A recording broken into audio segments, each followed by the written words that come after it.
ඔයා Excel භාවිතා කරන කෙනෙක් නම් සමහර අවස්ථාවලදී එකම සෙල් එකේ අකුරු ඉලක්කම් මේ හැමදේම ටයිප් වෙලා තියෙන අවස්ථාවන් වලට හම්බෙලා ඇති. මම අද කියලා දෙන්න හදන්නේ අන්න ඒ වගේ අවස්ථාවක කොහොමද මේ එකම සෙල් එකක් ඇතුළු තියෙන අකුරු ඉලක්කම් වෙන වෙනම සෙල් වලට කඩාගන්නේ කියලා.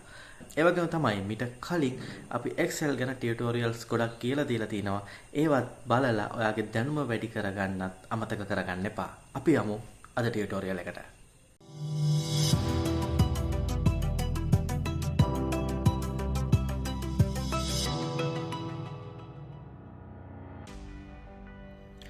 ආයුබෝවන් Google සිංහල YouTube channel එකට අදත් ආදරයෙන් පිළිගන්නවා. මම මුලින්ම කිව්වා වගේ මම අද කියලා දෙන්නේ එකම සෙල් එකක තියෙන. ඒ කියන්නේ මෙන්න මේ විදිහට එකම සෙල් එකක තියෙන මික්ස් වෙලා කලවමේ තියෙන data set එකක data ටික කොහොමද separate cell වලට separate column වලට add කරගන්නේ කියලා. අපි තුන් මේකේ මේ තියෙන්නේ මගේ data set එක. මට ඕනි ඔයාලට පේනවා මේකේ තියෙන number එකක් සහ නමක්. මට ඕනි මේක separate කොලම් දෙකට ඇඩ් කරගන්න මෙන්න මෙතෙන්ට නම්බර් එක සහ මෙතෙන්ට නම. ඉතින් මම මේකට යූස් කරන්නේ text to column කියන ෆන්ක්ෂන් එක. මම මුලින්ම මගේ data set එක මේ විදිහට select කරගන්නවා. ඊට පස්සේ මම යනවා මේ data කියන tab එකේ තියෙන text to column කියන ෆන්ක්ෂන් එකට. ඉතින් මේ ෆන්ක්ෂන් එකෙන් තමයි මේ වැඩේ අපි කරන්නේ. මේ විදිහට මේ ෆන්ක්ෂන් එකට ගියාම ඔයාලට පේනවා option දෙකක් තියෙනවා ඔයාලට select කරගන්න. එක තමයි delimited අනිත් එක තමයි fixed width. මම මේ දෙකේ වෙනස කියලා දෙන්නම්. delimited කියන්නේ මේ data set එකේ ඔයාලට අඳුර ගන්න පුළුවන් තැනක් තියෙනවනේ. ඒ කියන්නේ කමාවක්, space එකක්, tab එකක් මේ වගේ අඳුර ගන්න පුළුවන් තැනක් තියෙනවා නම් අන්න එතනින් අඳුරගෙන මේ data ටික කඩන එක.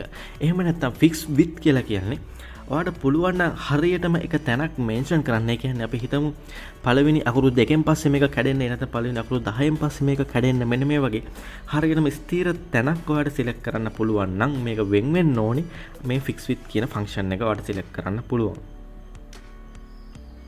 ඉතින් ඔයාලට පේනවා මේ data set එකේ අපිට මේක delimited වලට යන්න බෑ. මොකද characters special මුකුත් මෙතන නැති හින්දා. හැබැයි මට මේ fix width කියන ෆන්ක්ෂන් එක මේකට භාවිතා කරන්න පුළුවන්. මම මේ fix width කියන එක select කරලා next යනවා.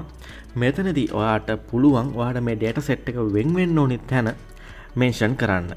මම මේ විදිහට මෙන්න මෙතනින් තමයි මට data set එක වෙන් වෙන්න ඕනි. මම මේ විදිහට mouse point එක තියනවා. ඔයාලට පේනවා මෙතන මේ විදිහට ඉරක් ඇඳෙනවා පහළට. එතකොට මෙන්න මෙතන data preview එකක් තියෙන. ඉතින් මෙතනින් තමයි ඒතකොට මේ data set එක වෙන් වෙන්නේ. මම ආයෙ next select කරනවා. මට පුළුවන් destination එක කියන්නේ මේ data set එක කොතනද යන්න ඕනේ කියලා select කරන්න.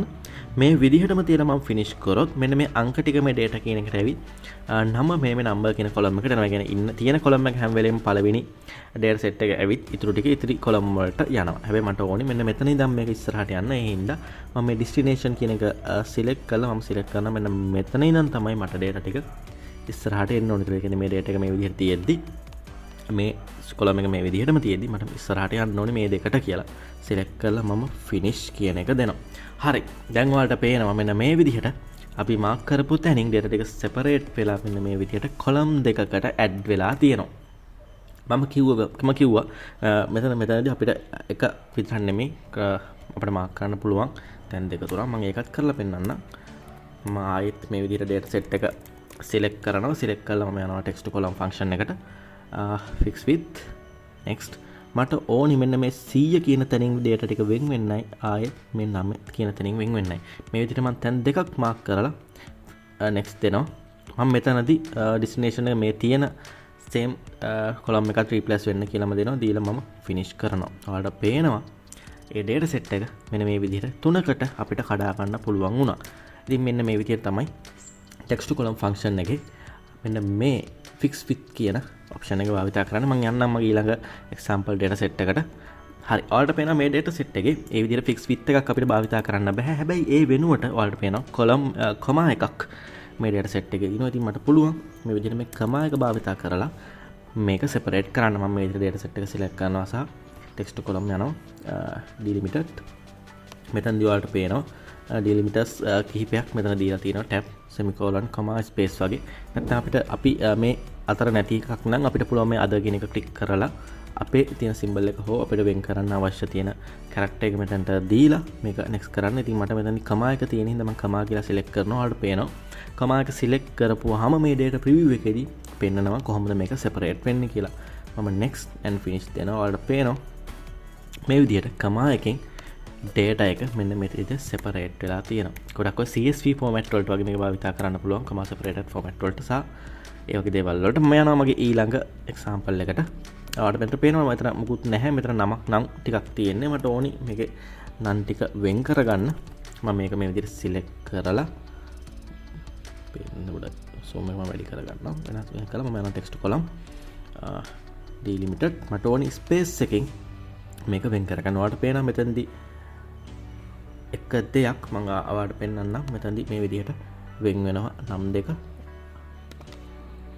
මම මේ පොඩ්ඩක් නම තව පොඩ්ඩක් අපි දිග කරලා පෙන්නන්න. ඔයාලට පේනවා මෙතන දැන් නම් තුනක් තියෙනවා. ඇත්තටම ස්පේසස් දෙකක්. ඒ වගේ වෙලාවට මොකද කරන්න වෙන්නේ කියලා මම delimited ගිහින් ස්පේස් එක සිලෙක්ට් කරනවා. ඔයාලට පේනවා එතකොට මෙතන ස්පේසස් දෙකක් තියෙන හින්දා එයා ඒ ස්පේසස් දෙකෙන්ම මේක මේ විදිහට separate කරනවා. ඉතින් මම මේක next කරලා finish කරාම ඔයාලට පේනවා පළවෙනි දෙකේ ස්පේසස් එකක් විතරක් තිබුණ හින්දා ඒ දෙක කොලම් දෙකකට සහ තුන්වෙනි නම ස්පේසස් දෙකක් තිබුණ හින්දා මේ විදිහට තුනකට වෙන් කරගන්න පුළුවන් වුණා. ඉතින් මෙන්න මේ විදිහට තමයි වෙන්නේ මේ text to column කියන function එක Excel එකේ භාවිතා කරන්න. ඉතින් මේක ගොඩක් වැදගත් වෙයි. ඔයාලා ලොකු data set එකක වැඩ කරන කෙනෙක් නම් office worker කෙනෙක් නැත්නම් student කෙනෙක් නම් ඔයාලට මේ function එක වැදගත් වෙයි. ඔයාගේ වැඩ ලේසි කරගන්න, Excel වැඩ ලේසි කරගන්න. මේ වීඩියෝ එකේ මොන හරි ගැටලුවක් තියෙනවා නම්, ගැනගත දෙයක් තියෙනවා නම් මේ වීඩියෝ එකට comment එකක් දාන්න අමතක කරන්න එපා. ඒ වගේම ඔයාගේ යාළුවන්ට සහ මේ දැනුම බෙදා ගන්න කැමති අයට මේක share කරලා මේ දැනුම දෙන්නත් අමතක කරන්න එපා. ඒ වගේම තාමත් අපේ channel එක subscribe කරලා නැත්නම් channel එක subscribe කරලා bell button එකත් click කරලා යන්න. මේ වගේම පරණ වීඩියෝ බලලා ඔයාගේ දැනුම වැඩි කරගන්න, ඔයාගේ වැඩ ලේසි කරගන්න මේ දේවල් භාවිතා කරන්නත් අමතක කරන්න එපා. ඉතින් මේ වගේම තවත් වීඩියෝ එකකින් ඉක්මනටම හමු වෙමු.